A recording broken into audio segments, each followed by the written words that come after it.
Hello friends, welcome back to Python programming tutorials. So now we are going to discuss about looping in Python. So now we can see for loop. The syntax for the for loop is for in range of, here you can give the number, or instead of the range you can use sequence data type. Sequence data type means list, tuple, set, dictionaries. And after that, until this condition is false, you are going to execute these instructions. So already we see range function for I in range of 5.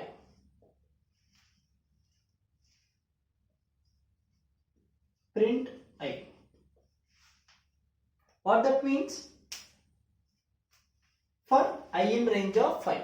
That means this is the range function returns sequence of numbers starting from 0. That means I value equals to 0. Print I. So it prints 0. Next increment by 1. What is the range function? By default it's starting with 0 and increment by 1. Print I. 1. Next I value become 2. Print I. 2. Next I value become 3. Print I. 3. Next I value become 4. Print 4. That's it. So what is the range of 5? 0, 1, 2, 3, 4. So first I value 0, 1, 2, 3, 4. So now we can see how to print a table using for loop. So how we can write the table? 10 into 1 equals to 10. 10 into 2 equals to 20. 10 into 3 equals to 30. Up to 10 into 10 equals to 100. Here the n value equals to, I am reading 10, and it is range.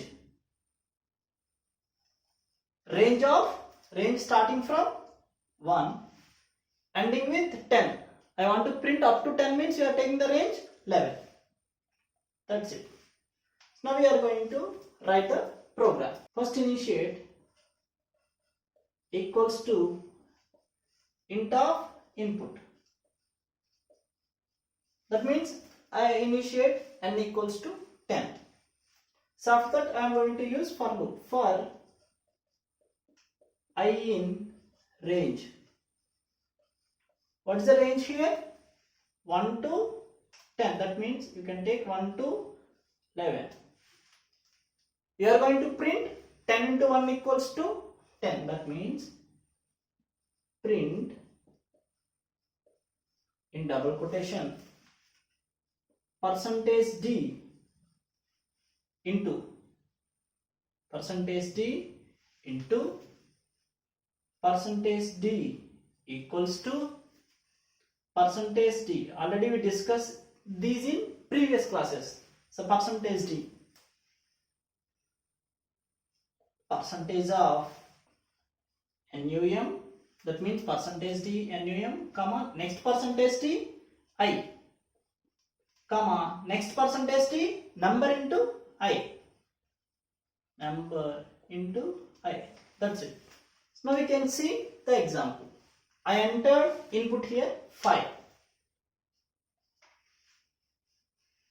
Now for I in range of 1, 11. That means what it returns? It returns 1, 2, 3, 4, 5, 6, 7, 8, 9, 10. So after that print %d, %d, %d. That means this %d belongs to this one. This belongs to this one. This %d belongs to this one. Now %d num. What is the num? 5. 5 into %d I. What is the I value first? 1 equals to percentage means num into 1. What is the num? 5 into 1? 5. Next I becomes 2. Again num equals to 5 into 2 equals to num into a. 5 into 2? 10. Next it becomes 3. 5 into 3 equals to 15. Next it becomes 4. 5 into 4, 20. Next it becomes 5. 5 into 5 equals to 25. Like that we reach n. 5 into 10, 50. So this is the program how we are going to print the table. Now we are going to see how to use for loop. So for I in range of 11. So that means it prints up to 10. That means the starting value is 0 and the ending value is 10. Now we can execute this program. It prints 0 to 10. We can access list also by using for loop. I am taking L equals to 10 comma 20 comma 30 comma 40 comma 50, and here I can give for I in range I in L. Now I am going to print the I value. So that means the first value is 10.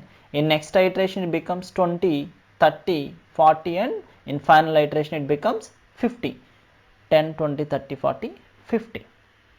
So now we are going to write one program that is for print mathematical table. That means it seems like this. I enter a number. So now the table will be printed. If I enter 10, now 10 into 1, 10 up to 10 we can print. Now we can write the program for that. So what is the first instruction? I am going to read n value. N equals to int of input. So next line I am going to print the table for I in range of, I want to print 1 to 20 for example. That means I am taking 21. What I print? Table. I print by using percentage format operator. First what I going to print? N value. Next n into 1, that means that is I value, and after that next I can print n into I. Now I am going to give the control string to each variable. So n is percentage t, after that capital X, that means 10 into 1. That means now I want to print I value, I percentage, I control string is percentage d. After that equals to symbol, after that percentage t, percentage d. Now we can execute this. I give 10, it prints up to 10 into 20, 200. I give another input. I am going to give 12. The input is 12. Okay. In this way we can use the for loop.